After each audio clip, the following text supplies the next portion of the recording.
안녕하세요. 잡학사전 진행의 정혜윤입니다. 오늘은 유예빈, 김수연 아나운서와 함께합니다. 안녕하세요. 안녕하세요.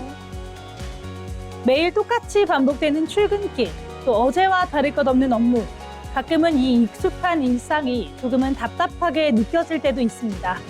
하지만 세상을 움직이는 거대한 변화는 늘 이렇게 평범한 하루하루 속에 숨어 있겠죠.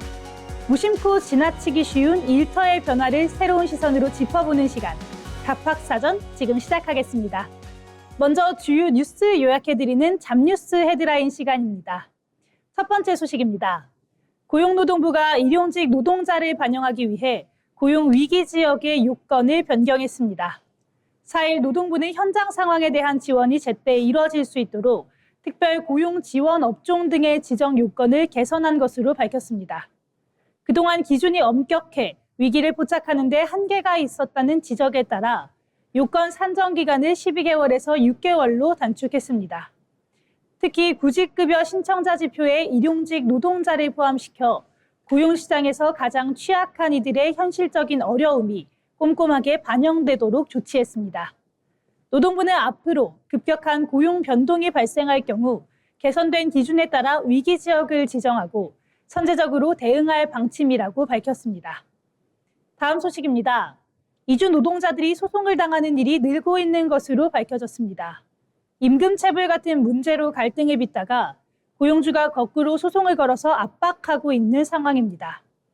이주 노동자들이 우리말과 법의 서툰 점을 악용해 법원의 지급 명령에 대한 이의 신청 기간을 넘기게 만드는 수법이 대표적입니다.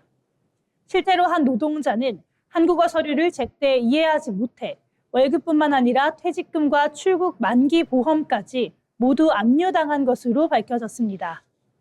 뒤늦게 도움을 받아 법원에 압류 중단을 요청했지만 당장 공탁금을 마련하지 못해 여전히 급여의 절반을 받지 못하고 있는 상황입니다. 밀린 임금을 요구하며 퇴사할 경우 그동안 제공했던 숙박비와 식비를 내놓으라면서 소송을 무기로 협박하는 사례도 추가로 확인됐음이 밝혀졌습니다. 형사사건과 달리 민사소송에서는 외국인을 위한 최소한의 법률 지원 시스템마저 없어 이주 노동자들의 대응이 훨씬 어렵다는 지적이 나오고 있습니다. 다음 뉴스입니다. 직장인 절반 이상이 사내 인공지능 기술 도입 이후 채용 규모가 축소됐다고 체감하는 것으로 밝혀졌습니다. 지난 3일 직장갑질 119는 전국 직장인 1,000명을 대상으로 한 설문조사 결과를 발표했습니다. 사내에 인공지능 기술을 도입했거나 도입 준비 중이라고 답한 직장인 중 과반 이상이 도입 이후 채용이 줄었다고 응답했습니다. 특히 300인 이상 대기업이나 저임금 비정규직 집단을 중심으로 인력 감축과 구조조정이 진행 중이라는 응답이 높게 나타났습니다. 반면 업무량에는 큰 변화가 없거나 오히려 추가 업무로 노동 강도가 늘어났다는 답변도 상당수를 차지했습니다.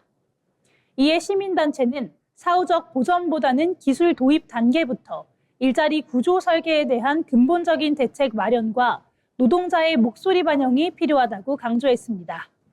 지금까지 잡뉴스 헤드라인 전해드렸는데요. 이번에는 실제 직업 현장으로 가보겠습니다. 다양한 직업을 직접 만나보고 그 속에서 일하는 사람들의 이야기를 들어보는 현장 속으로 시간입니다. 오늘은 유예빈 아나운서가 전해드립니다. 네, 요즘 날씨가 점점 따뜻해지면서 휴가 계획 세우시는 분들 많으실 텐데요. 가까운 여행부터 해외여행까지 이렇게 비행기를 이용하시는 분들이 늘어나고 있습니다. 그런데 우리가 당연하게 타고 있는 이 비행기, 과연 어떤 과정을 거쳐서 하늘을 날 수 있는 걸까요? 오늘 직업의 세계에서는 비행기의 안전을 담당하는 직업, 항공기 인증기술자에 대해 알아보겠습니다. 항공기 인증기술자는 단순 점검을 넘어서 설계부터 시험 결과까지 이렇게 전 과정을 검토하면서 이 비행기는 안전하다라는 최종 판단을 내립니다. 먼저 설계 검증 업무가 있는데요. 항공기의 구조나 엔진, 또 시스템이 국제 안전 기준에 맞게 설계되는지 확인해야 합니다. 두 번째로는 시험 평가 과정이 있습니다. 지상 테스트와 비행 시험 데이터를 분석하면서 안전성과 성능을 검토해야 합니다. 또 인증 서류 심사도 굉장히 중요한 업무인데요. 방대한 기술 문서를 검토하면서 규정에 맞게 작성됐는지 확인해야 합니다. 마지막으로는 모든 조건이 충족된다면 해당 항공기의 운항을 승인합니다. 자, 그럼 실제 채용 공고를 한번 살펴보겠습니다. 국내 항공기업이죠. 넥스트 에어로스페이스의 인중기술 관련 채용 공고인데요. 보시는 것처럼 항공기 가망 인증 업무를 수행하기 위해서 항공 관련 전공이 필요하고요. 또 함께 일정 수준 이상의 실무 경력을 요구하고 있습니다. 또 기술 문서를 이해하고 검토해야 하기 때문에 영어 문서 해석 능력도 굉장히 중요하게 제시되어 있는데요. 데이터 분석과 보고서 작성 능력도 필수 역량으로 포함되어 있습니다. 이와 함께 컴퓨터 활용 능력과 항공 관련 자격증 보유 여부도 평가 요소로 제시되고 있습니다. 결국 이렇게 이 직무는 단순 점검을 넘어서 항공기의 안전성을 종합적으로 판단해야 하는 만큼 전공 지식과 실무 경험, 그리고 기술 문서 이해 능력이 핵심 능력으로 볼 수 있겠습니다. 자, 그럼 다음으로 항공기 인증기술자는 다양한 분야에서 활동할 수 있는데요. 먼저 항공기 제조사나 항공사 기술부서에서 근무할 수 있고요. 정부기관이나 항공안전 관련 기관에서 활동할 수 있습니다. 이렇게 항공산업은 여행 수요 증가와 함께 지속적으로 성장하고 있는 분야인데요. 특히 드론과 도심 항공 모빌리티, UAM과 같은 새로운 항공 기술이 등장하면서 안전 인증에 대한 중요성은 더욱더 커지고 있습니다.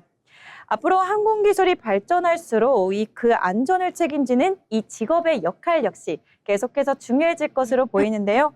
앞으로도 함께 지켜보시면 좋을 것 같습니다. 지금까지 현장 속으로였습니다. 네, 우리가 하늘을 나는 편리함을 당연하고 또 편안하게 누릴 수 있는 이면에 이렇게 안전을 묻고 검증하는 사람들이 있었습니다. 이 보이지 않는 곳에서 수많은 생명의 무게를 감당하는 이분들의 노고를 다시 한번 생각해 보게 됩니다. 오늘의 현장 속으로 항공기 인증 기술사였습니다.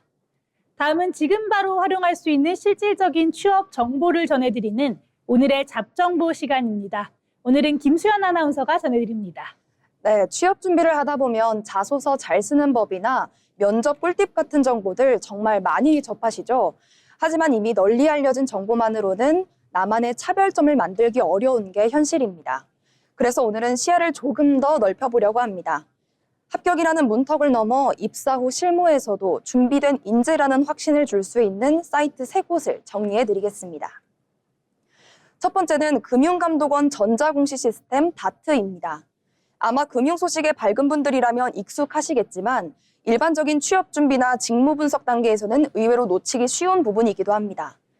단순히 뉴스 기사만으로는 알 수 없는 기업의 진짜 속사정이 이곳에 있기 때문인데요.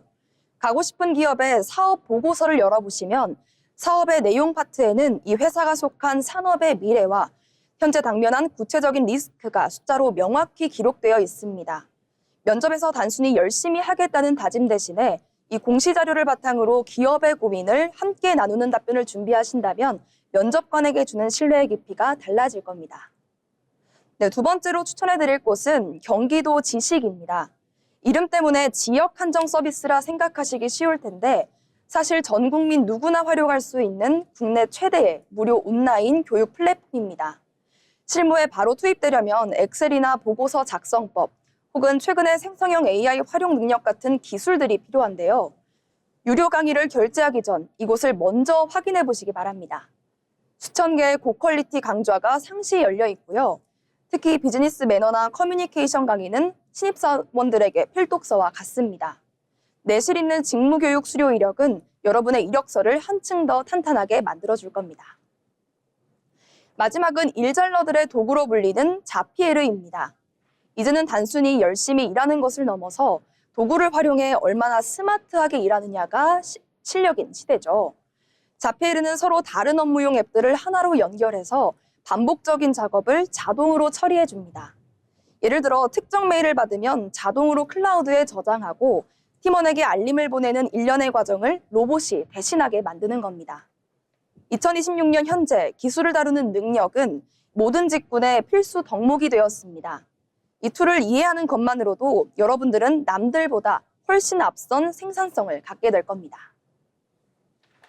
기업을 꿰뚫어보는 다트, 성장의 발판이 되는 경기도 지식, 그리고 업무의 격을 높이는 자피에르까지 소개해드렸는데요. 뻔한 정보들 사이에서 찾은 이 세 가지 무기가 여러분의 커리어에 실질적인 힘이 되길 바라겠습니다. 지금까지 오늘의 잡정보였습니다. 네, 합격만을 바라보며 자기소개에 매달리다 보면 정작 일을 어떻게 할지에 대한 고민을 놓치기가 쉬운데요. 오늘 짚어드린 세 가지 사이트를 통해 단순히 취업을 준비하는 사람을 넘어 현장에서 진짜 실력을 발휘할 수 있는 밑거름을 쌓아가시길 바라겠습니다. 세상에는 우리가 아직 잘 알지 못하는 다양한 직업들이 존재하는데요. 새롭게 떠오르는 직업과 앞으로 주목해야 할 미래 직종을 살펴보는 시간, 직업의 세계 박준현 아나운서가 전해드립니다. 생소한 직업, 미래 유망 직종을 소개하는 시간, 직업의 세계입니다. 요즘 기업들은 제품을 얼마나 잘 만드느냐뿐만이 아니라 이 탄소를 얼마나 줄였는지도 함께 평가받고 있습니다. 그런데 이 탄소에도 가격이 붙는다는 사실 알고 계셨나요? 기업마다 배출할 수 있는 온실가스 양이 정해져 있고 남거나 부족한 배출권은 시장에서 사고 팔 수 있습니다. 이 흐름 속에서 주목받는 직업이 있는데요. 바로 탄소 배출권 거래 전문가입니다. 이 탄소 배출권 거래 전문가는 기업의 온실가스 배출량을 분석하고 또 배출권을 사고 파는 전략을 세우며 이 탄소 감축이 기업의 비용과 경쟁력에 어떤 영향을 주는지를 판단하는 직업입니다. 이 직업이 등장하는 배경에는 기후위기와 탄소 중립 정책이 있습니다. 온실가스를 줄이기 위해 각국 정부는 기업들에게 마음대로 배출하는 시대는 끝났다는 신호를 보내고 있는데요. 우리나라도 2015년부터 온실가스 배출권 거래제, 이른바 KETS를 시행하고 있습니다. 기업이 정해진 배출권 안에서 온실가스를 배출하고 남는 배출권은 팔고 부족한 배출권은 사는 방식입니다.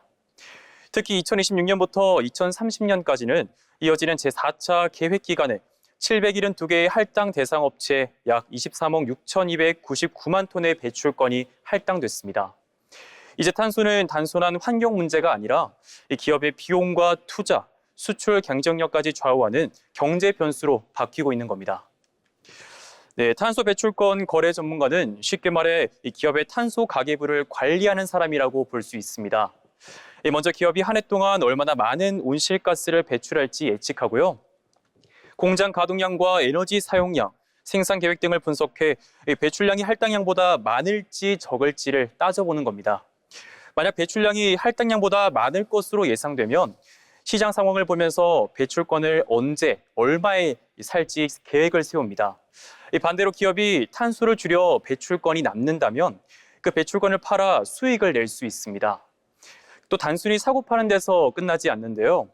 탄소 배출권 가격이 오를 가능성은 없는지, 또 정부 규제가 어떻게 바뀌는지, 해외 수출 기업이라면 유럽의 탄소 국경 조정 제도 같은 제도가 어떤 영향을 줄지도 함께 분석합니다.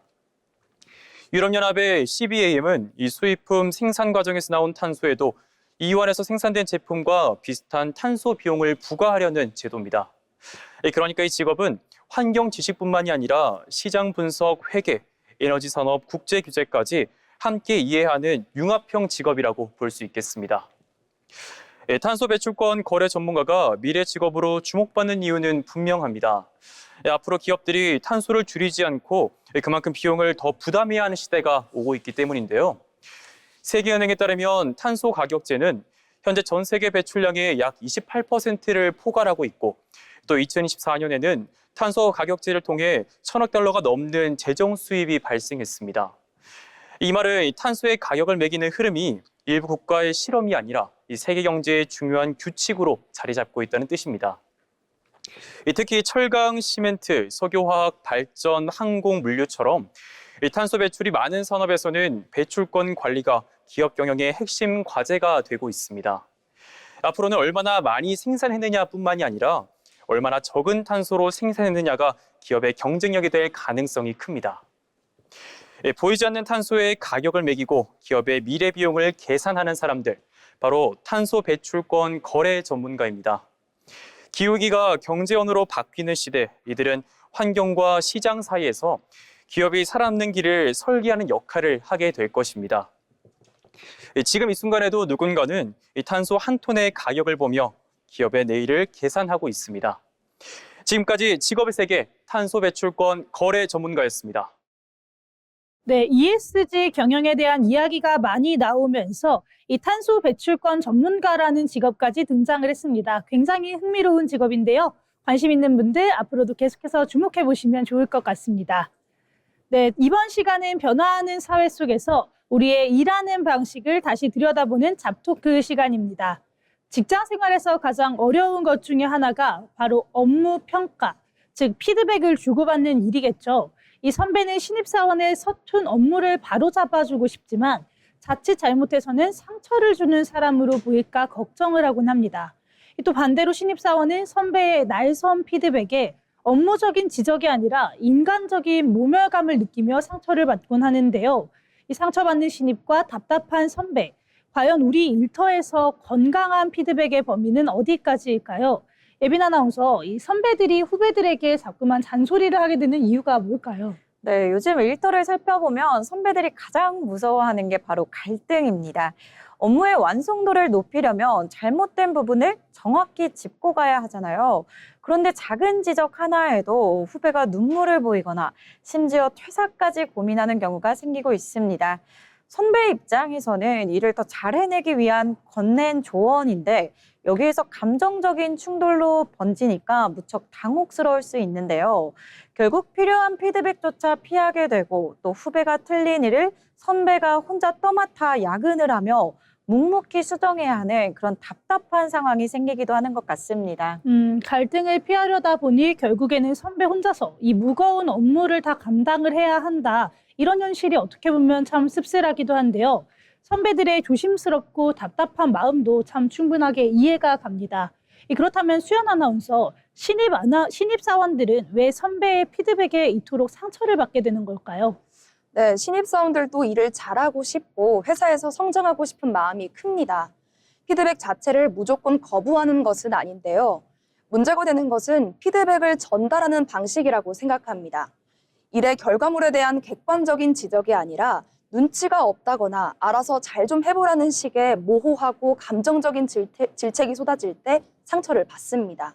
무엇을 어떻게 고쳐야 할지 구체적인 방향은 전혀 알려주지 않고 개인의 성향이나 인격을 깎아내리는 뉘앙스를 풍길 때 신입사원들은 억울함과 두려움을 느끼는 것 같습니다. 피드백의 내용 자체가 아니라 이 일과 사람을 철저하게 분리하지 못하는 그런 모호하고 감정적인 방식이 이런 마음의 상처를 만든다, 이런 말씀인 것 같습니다.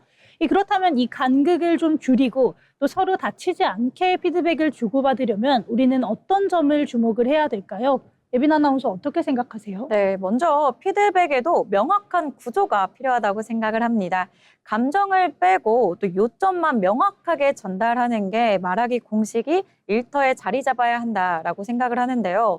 예를 들어서 상황을 객관적으로 묘사를 하고 또 수정해야 할 상황을 구체적으로 지시한 뒤에 그로 인한 긍정적인 결과를 차분하게 설명하는 방식이 쓰여야 한다고 생각합니다. 예를 들어서는 핵심 주장과 그 이유, 또 구체적인 사례를 들어서 말하는 구조적인 대화법을 활용하면 굉장히 좋을 것 같은데요.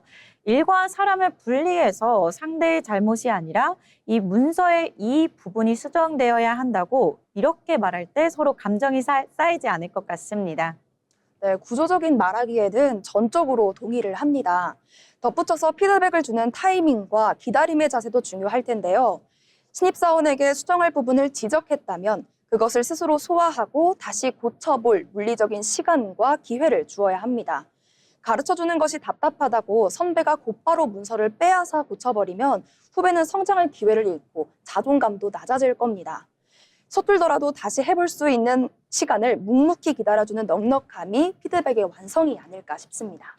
네, 맞습니다. 이렇게 명확한 구조를 갖춘 객관적인 말하기와 또 후배의 성장을 묵묵히 기다려주는 여유가 필요하다는 두 분의 말씀에 저도 정말 공감을 하는데요. 이 피드백이라는 것이 상대를 찌르는 칼이 아니라 더 나은 방향으로 이끌어주는 나침반이 되어야 하겠죠. 선배는 감정을 덜어낸 언어로 방향을 짚어주고 또 후배는 자존심을 내려놓고 그 방향을 수용하는 태도가 필요할 것 같습니다.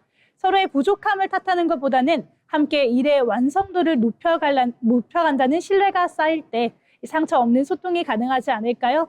서로의 입장을 이해하고 배려 있는 언어가 오가기를 따뜻한 일터가 되기를 바라면서 오늘의 잡토크를 마치겠습니다.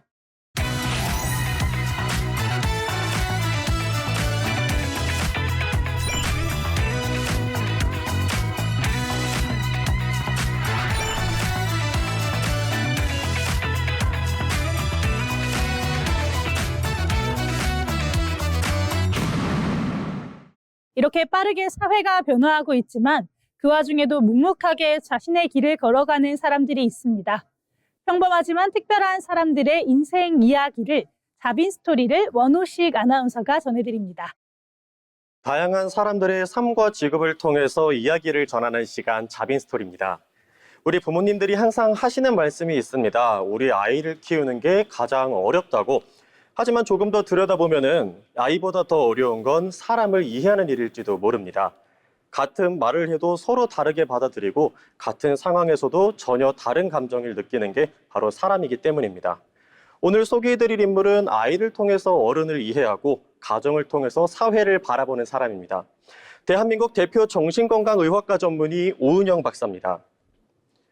오은영 박사는 연세대학교 의과대학을 졸업한 이후 정신건강의학과 전문의로서 아동과 청소년을 중심으로 진료를 이어왔습니다.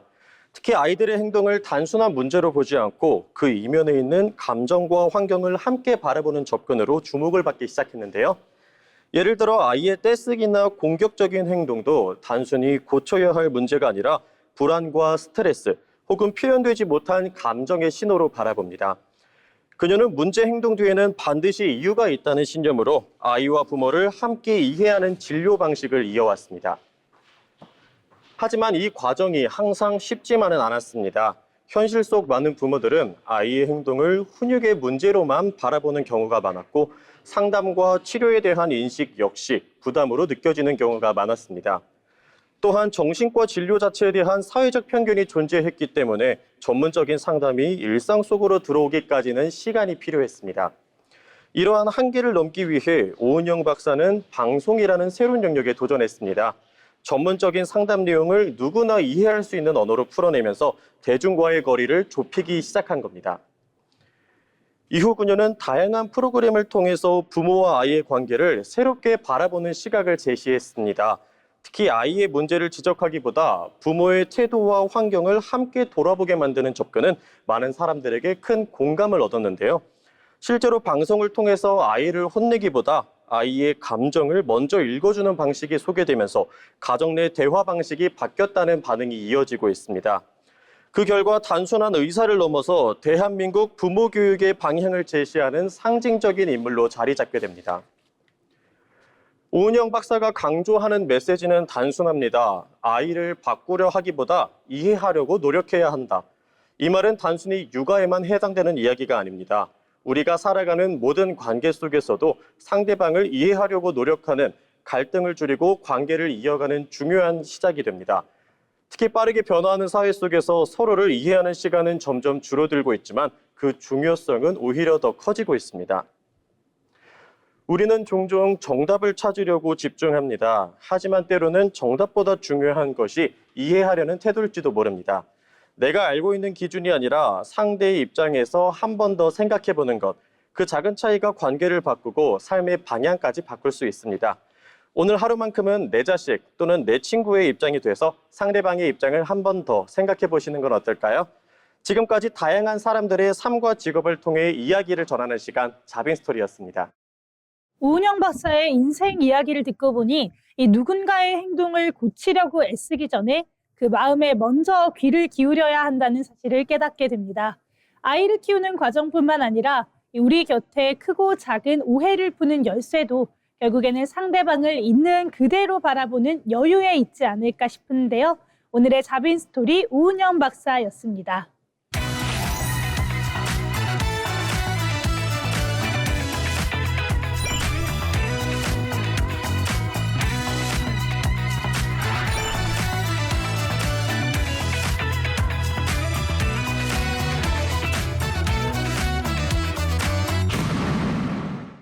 이번 시간은 경제로 보는 일터입니다.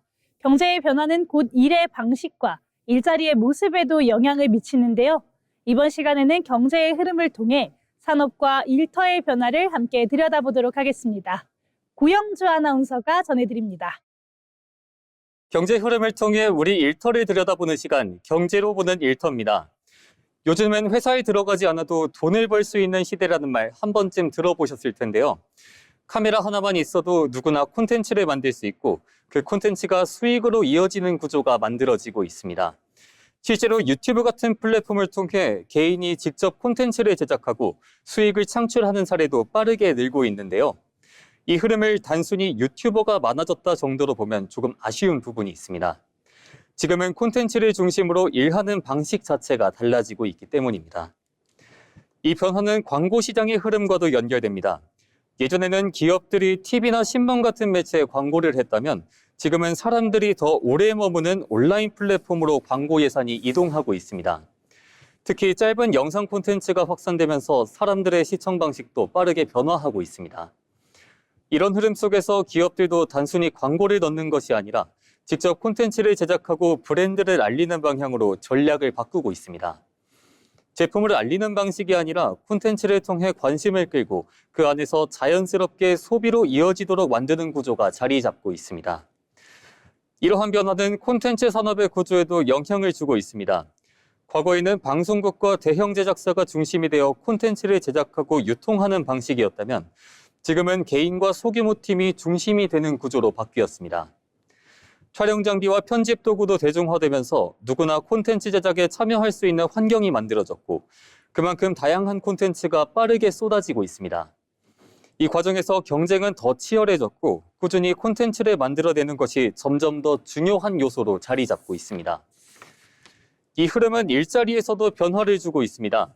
콘텐츠를 직접 만드는 크리에이터뿐 아니라 영상 편집자, 썸네일 디자이너, 콘텐츠 기획자처럼 콘텐츠를 중심으로 한 다양한 직무들이 늘어나고 있습니다. 특히 기업들도 자체 채널을 운영하면서 콘텐츠를 제작할 인력을 직접 확보하는 움직임이 이어지고 있는데요. 이제 콘텐츠는 특정 산업에 국한된 것이 아니라 여러 산업에서 공통적으로 필요한 요소로 자리 잡고 있습니다. 일하는 방식도 달라지고 있습니다. 콘텐츠 산업은 겉으로 보면 혼자 운영되는 것처럼 보이지만 실제로는 여러 역할이 함께 움직이는 경우가 많습니다. 기획부터 촬영, 편집, 업로드, 그리고 마케팅까지 각 단계가 이어지면서 하나의 콘텐츠가 완성이 되는데요. 이 과정에서 역할을 나누어 협업하는 구조가 자연스럽게 만들어지고 있습니다. 혼자 시작할 수는 있지만 지속적으로 운영하기 위해서는 여러 기능이 함께 작용하는 형태로 만들어져야 합니다. 이렇게 보면 콘텐츠 산업의 변화는 새로운 직업이 생기는 것뿐만 아니라 일하는 구조 자체가 바뀌는 환경으로 볼 수 있습니다.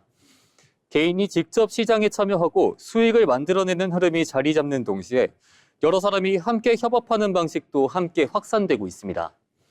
조직에 속해 일하는 형태와 개인이 중심이 되는 형태가 같이 존재하는 모습이 나타나고 있습니다. 콘텐츠 산업을 둘러싼 변화는 일하는 선택의 폭을 넓혀주고 있습니다. 조직 안에서 역할을 맡는 방식도 있고 직접 콘텐츠를 만들면서 일을 이어가는 방식도 가능해졌는데요. 이런 흐름 속에서 꾸준히 결과를 만들어내는 과정과 여러 역할을 이해하는 능력도 함께 중요해지고 있습니다. 일하는 방식이 다양해지는 만큼 각자의 방식으로 커리어를 만들어가는 모습도 점점 더 늘어날 것으로 보입니다. 지금까지 경제로 보는 일터였습니다. 이제는 내 이름 자체가 회사가 되는 시대가 되었습니다. 꼭 거창한 조직에 속하지 않더라도 이렇게 콘텐츠 같은 내가 가진 능력과 이야기가 명함이 될 수 있다는 사실이 반갑게 느껴지는데요. 다양한 선택지가 열린 만큼 나에게 가장 잘 맞는 일의 방식은 무엇인지 오늘 한 번쯤은 고민해 보셔도 좋겠습니다. 지금까지 경제로 보는 일터였습니다. 이번 시간은 데이터로 본 일터, 잡 이슈 시간입니다. 통계와 데이터를 통해 요즘 노동시장에서 나타나는 변화를 살펴보는 시간인데요. 예빈 아나운서, 오늘은 어떤 이야기를 나눠볼까요? 네, 최근 고용노동부가 고용위기지역 지정 요건을 완화하겠다고 밝혔습니다. 고용 상황이 급격히 나빠진 지역이나 업종에 대해서 정부가 집중적으로 지원하겠다는 포부인데요. 그동안은 고용 지표를 12개월 기준으로 판단을 했다면 앞으로는 6개월 기준으로 단축하면서 단기적인 고용 충격에도 빠르게 대응할 수 있도록 변경한 겁니다. 그렇다면 이런 변화가 현장에서는 어떻게 바라보고 있을지 한번 먼저 두 아나운서분들의 의견부터 들어보겠습니다. 제가 앞서 뉴스에서도 전해드렸었는데 저는 개인적으로 이번 정책이 정말 꼭 필요한 시점이 아닌가 이렇게 생각을 합니다. 요즘 고용 시장을 보게 되면 예전처럼 안정적이다 이런 생각이 들기보다는 짧은 기간 안에 급격하게 변하는 경우가 굉장히 많아졌잖아요. 특히나 플랫폼 노동이라든지 일용직처럼 고용이 불안정한 형태가 늘어나면서 이런 위기가 훨씬 빠르게 나타나는 상황이 된 것 같습니다. 이런 상황에서는 기존처럼 1년 단위로 판단을 하는 것보다는 조금 더 빠르게 대응을 하는 것이 오히려 피해를 줄일 수 있는 방법이지 않을까 싶습니다. 네, 저는 조금 다른 시각인데요. 물론 빠른 대응이 필요하다는 점에서는 공감하지만 기준을 너무 완화하는 것은 오히려 또 다른 문제를 만들 수도 있다고 생각합니다. 예를 들어 일시적인 경기 둔화나 단기적인 변동까지 모두 위기로 판단하게 되면 정부 개입이 과도해질 가능성도 있고요. 또 지원이 늘어나는 만큼 재정 부담도 커질 수 있기 때문에 속도뿐만 아니라 신중함도 함께 고려해야 한다고 봅니다. 그럼 실제로는 그동안 기존 제도가 얼마나 늦게 반응하고 있던 건가요? 네, 굉장히 중요한 질문인데요. 기존에는 고용 상황을 1년 단위로 평가를 하다 보니까 단기적인 위기가 발생해도 지표에는 늦게 반영되는 그런 문제가 있었습니다. 예를 들어서 특정 산업에서 갑자기 고용이 줄어들어도 데이터상으로는 아직 괜찮은 것처럼 보이면서 지원 시점이 늦어지는 경우가 있었는데요. 그래서 이번 개편은 이른바 위기의 골든타임을 놓치지 않기 위한 그런 조치라고 볼 수 있겠습니다. 이야기를 듣고 보니 기준을 빠르게 적용하는 거는 굉장히 좋은데 임시적인 경기 변동까지 위기로 판단될 가능성은 없을까요? 네, 바로 이 부분이 바로 이번 정책에서 함께 논의되는 지점인데요. 대응 속도를 높이려면 초기 충격을 빠르게 잡을 수 있다는 그런 장점이 있습니다. 다만 반대로는 일시적인 변화까지 위기로 판단할 수 있다는 점에서 정확한 기준 설정이 중요해졌는데요. 결국은 속도와 정확성을 어떻게 균형 있게 가져가느냐가 핵심 과제로 될 것으로 보입니다. 네, 또 하나 눈에 띄는 변화는 일용직 근로자를 지표에 포함됐다는 점인데요. 최근 노동시장을 보면 플랫폼 노동이나 단기 일자리처럼 고용이 불안정한 형태가 빠르게 늘어나고 있는 추세입니다. 그렇다면 실제로 고용 위기에서는 이런 영역이 먼저 나타나는 경우가 많습니다. 그럼 지금까지는 이런 변화들이 제대로 반영되지 않았던 걸까요? 네, 맞습니다. 기존에는 상용직 중심으로 고용 상황을 판단하다 보니까 현장의 체감과 또 데이터 사이에 발생하는 차이가 있었는데요. 이번 개편은 이런 현실을 반영하면서 보다 정확하게 고용 상황을 파악하겠다는 의미로 볼 수 있겠습니다. 네, 그렇다면 이렇게 지원이 확대되면 재정 부담도 함께 커질 것 같은데 이 부분은 어떻게 봐야 될까요? 네, 먼저 지원 대상이 늘어나고 또 대응 시점이 빨라지는 만큼 재정 부담이 증가할 가능성도 있습니다.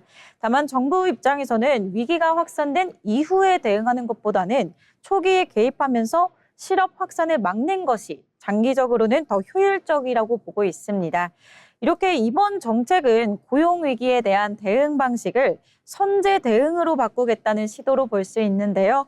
앞으로는 얼마나 빠르게 위기를 감지하느냐가 고용 안정의 중요한 기준으로 될 것으로 보입니다. 네, 맞습니다. 이렇게 제도가 현실의 속도를 따라가지 못해서 도움의 골든타임을 놓치는 일이 없도록 이번 정책이 꼭 필요한 곳에 제대로 닿는 안전망이 되기를 바라보도록 하겠습니다. 네, 그럼 다음으로 수연 아나운서와는 어떤 이야기 나눠볼까요? 네, 여러분은 회사에서 가장 많이 듣는 말이 뭐라고 생각하시나요?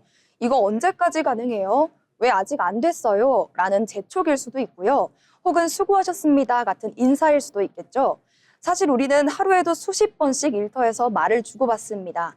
그런데 이 말투가 단순한 분위기 문제가 아니라 실제 성과까지 바꾼다는 데이터가 있다고 합니다. 오늘은 말 한마디가 어떻게 조직을 바꾸는지 조금은 색다른 시선으로 들여다보겠습니다. 예전에는 사실 그냥 좋다, 나쁘다 정도로 생각을 했었잖아요. 그런데 이 말투가 기업의 생존과 연관이 된다고 하니까 굉장히 흥미로운데 실제로 일을 잘하는 사람들의 공통점이라는 게 있나요? 네, 구글이 진행한 프로젝트 아리스토텔레스라는 연구를 보면 답이 명확하게 나옵니다. 수많은 팀을 분석한 결과 성과가 높은 팀의 공통점은 의외로 능력이나 스펙이 아니라 심리적 안정감이었습니다. 즉, 이 말을 해도 괜찮을까라는 이런 고민 없이 자유롭게 의견을 말할 수 있는 환경을 말하는 건데요. 심리적 안정감을 만드는 가장 직접적인 요인 중 하나가 바로 우리가 매일 쓰는 말투입니다. 네, 이렇게 듣기만 해도 굉장히 공감이 가는데요. 저도 일할 때 한 번이라도 그건 좀 아닌 것 같은데요. 좀 이런 날카로운 말을 들으면 사실 그 다음부터는 아예 입을 닫게 되더라고요. 그래서 이런 말투 하나 때문에 팀 전체가 조용한 팀이 돼버리는 그런 상황이 생기는 것 같습니다. 네, 맞습니다. 이 정말 말투가 말문을 열기도 하고 닫게 만들기도 하는데요. 이 실제로 성과가 좋은 조직일수록 긍정적인 피드백이 부정적인 피드백의 약 5대1 이상으로 나타났다고 하는데 사실일까요? 네, 정확한 지적입니다. 부정적인 지적이 한 번 나오면 긍정적인 피드백이 5번 이상은 함께 나와야 조직이 안정적으로 유지된다는 뜻인데요. 그럼 혹시 예빈 아나운서는 현실에서 이 비율이 잘 지켜진다고 보시나요? 네, 솔직히 현실에서는 거의 반대인 경우가 많다고 봅니다.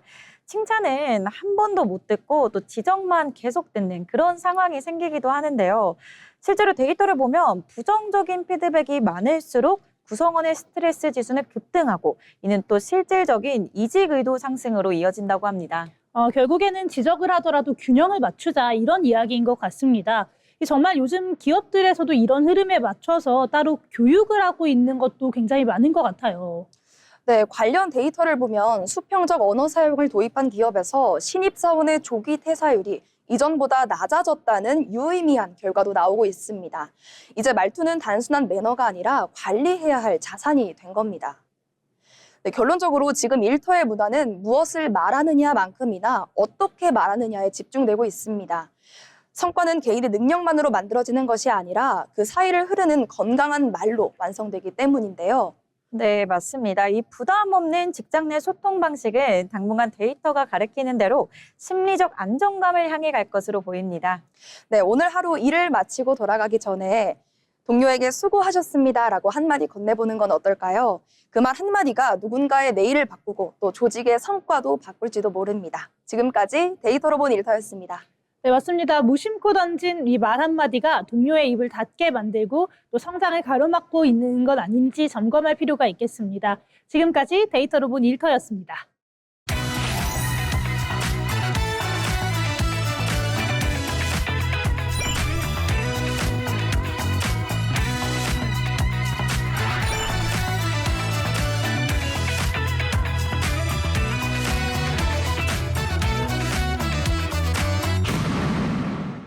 이번 시간은 기업의 특징과 산업 트렌드를 살펴보는 시간, 기업사전 기업을 알고 잡자, 박채민 아나운서가 준비했습니다. 기업을 쉽고 흥미롭게 알아보는 시간, 기업사전입니다. 오늘 소개할 기업은 AI 시대의 핵심 인프라를 만든 기업, 엔비디아입니다. 요즘 우리는 AI를 직접 사용하지 않아도 이미 AI가 만든 결과 속에서 살아가고 있습니다. 검색, 영상, 추천, 번역 이미지 생성까지 이 모든 변화의 중심에는 하나의 공통된 기술이 있는데요. 바로 AI를 학습시키는 힘입니다. 그리고 이 힘을 가장 강력하게 제공하는 기업, 엔비디아를 만나보겠습니다. 엔비디아는 원래 그래픽카드를 만드는 반도체 기업이었습니다. 게임 화면을 더 선명하고 빠르게 보여주기 위한 GPU를 개발해온 회사였는데요. 하지만 이 GPU가 단순한 게임용 부품을 넘어 대량의 데이터를 동시에 처리하는 AI 연산에 최적화된 구조라는 사실이 밝혀지면서 상황이 완전히 달라집니다. 게임을 위해 만든 기술이 AI 시대의 핵심 도구가 된 것인데요.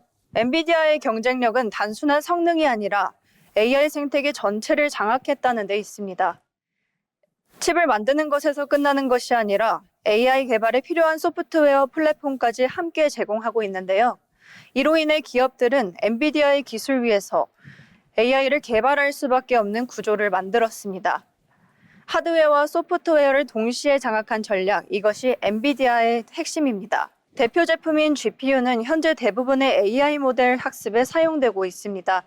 특히 대규모 언어 모델이나 이미지 생성 AI처럼 막대한 연산이 필요한 분야에서는 엔비디아 칩이 사실상 표준처럼 자리 잡았는데요. 이러한 흐름 속에서 엔비디아는 단순한 반도체 기업이 아니라 AI 산업의 기반 시설로 평가받고 있습니다. 이런 엔비디아가 급격히 성장할 수 있었던 이유는 AI 시장의 폭발적인 확대입니다.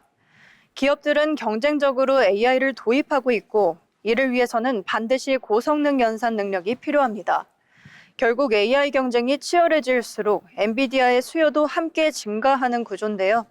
하나의 산업이 성장할수록 함께 성장하는 플랫폼 기업의 특징을 보여주고 있습니다. 또 하나 주목할 점은 엔비디아의 미래 전략입니다. 이 회사는 단순히 칩을 판매하는 것을 넘어 자율주행, 로봇, 디지털 트윈 등 AI가 적용되는 모든 영역으로 사업을 확장하고 있는데요. 현재의 AI뿐만 아니라 미래 산업 전반을 겨냥하고 있는 것입니다. 엔비디아의 사례는 기술 기업 성장 방식을 잘 보여줍니다. 하나의 기술을 깊이 파고들고 그 기술이 새로운 시대와 맞물릴 때 기업은 산업 중심으로 올라설 수 있다는 점인데요. 게임용 그래픽카드에서 시작해 AI 시대의 핵심 기업으로 성장한 엔비디아. 기술의 방향을 읽은 선택이 얼마나 큰 변화를 만드는지 보여주는 사례입니다. 이제 기업 경쟁은 제품 하나의 성능을 넘어 산업 전체의 어떤 위치를 차지하는가로 확장되고 있습니다. 엔비디아는 AI 산업 중심에서 다른 기업들이 의존하는 구조를 만들어내며 강력한 영향력을 확보하고 있는데요. 이는 단순한 성장 이상의 지배력으로 이어지고 있습니다. 보이지 않는 곳에서 세상을 움직이는 기술의 힘, 그리고 그 중심에 있는 기업 엔비디아. 하지만 이 기업의 진짜 경쟁력은 단순히 AI 기술을 잘 만든다는 데 있지 않습니다. AI 기술이 구현되는 모든 과정에서 사실상 필수적으로 사용되는 구조를 만들었다는 점인데요. 특정 제품을 판매하는 기업이 아니라 산업 전체가 의존하게 되는 기반을 설계한 기업입니다. 앞으로의 기업 경쟁은 더 좋은 기술을 만드는 것을 넘어 누가 더 많은 기업이 의존할 수밖에 없는 구조를 만드느냐의 싸움으로 확장되고 있습니다. 그 흐름의 중심에 서 있는 기업 엔비디아. 지금까지 기업사전이었습니다. 네, 게임을 위해서 만든 작은 부품이 세상을 바꾸는 핵심 도구가 될 줄은 아무도 몰랐을 것 같습니다. 오늘의 기업사전 엔비디아였습니다.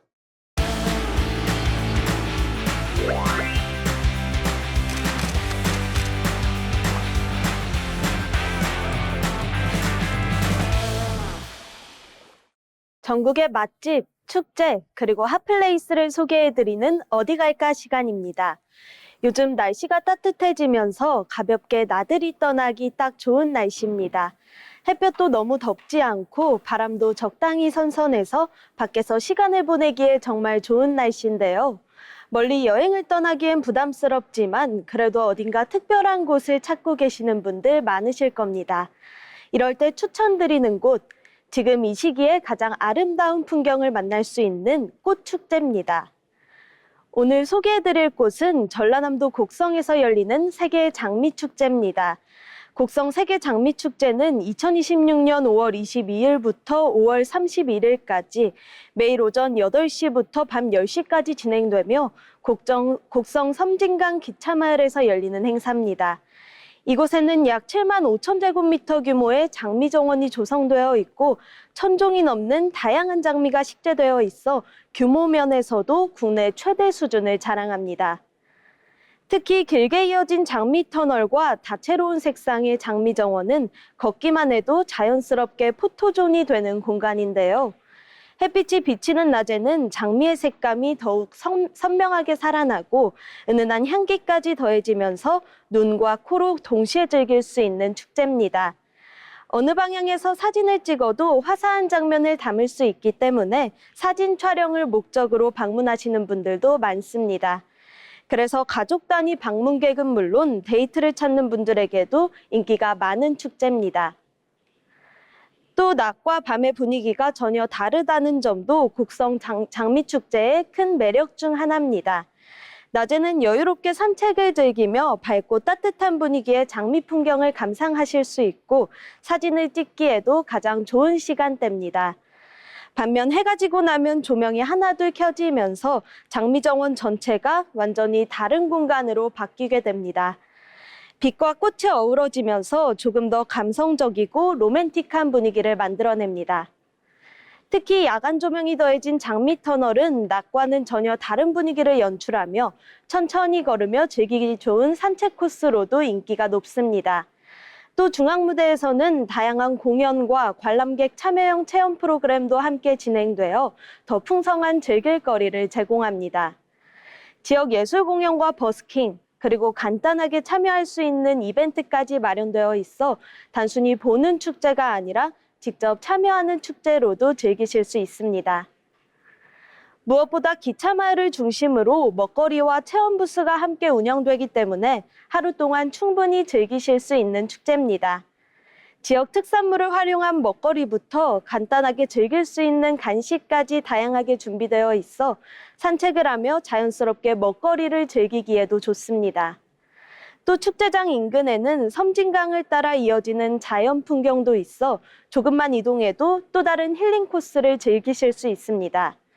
다만 방문 시에는 이른 시간이나 평일 방문이 더 여유롭고 야간 관람을 계획하신다면 시간대를 미리 확인해 두시는 것이 좋겠습니다. 이처럼 눈으로 보는 즐거움과 여유로운 산책, 그리고 다양한 체험까지 함께 즐길 수 있는 곡성 세계 장미축제. 짧은 나들이지만 마치 여행을 다녀온 듯한 기분을 내실 수 있습니다. 특히 계절의 변화를 더욱 가까이에서 느낄 수 있는 순간이라는 점에서 더욱 의미 있는 순간이 되실 겁니다. 일상 속에서 잠시 벗어나 여유를 찾고 싶은 분들께도 추천드리는 장소입니다. 다가오는 주말 어디 갈지 고민 중이시라면 형형색색의 장미가 가득한 곡성으로 떠나보시는 건 어떨까요? 지금까지 어디 갈까였습니다. 마지막으로 알아두면 도움이 되는 생활 정보를 전해드리는 알쓸정 시간입니다. 김하일 아나운서가 전해드립니다. 알아두면 쓸데있는 정보를 전해드리는 시간, 알쓸정 시간입니다. 요즘 한 끼를 해결하는 방법 크게 두 가지로 나뉘죠.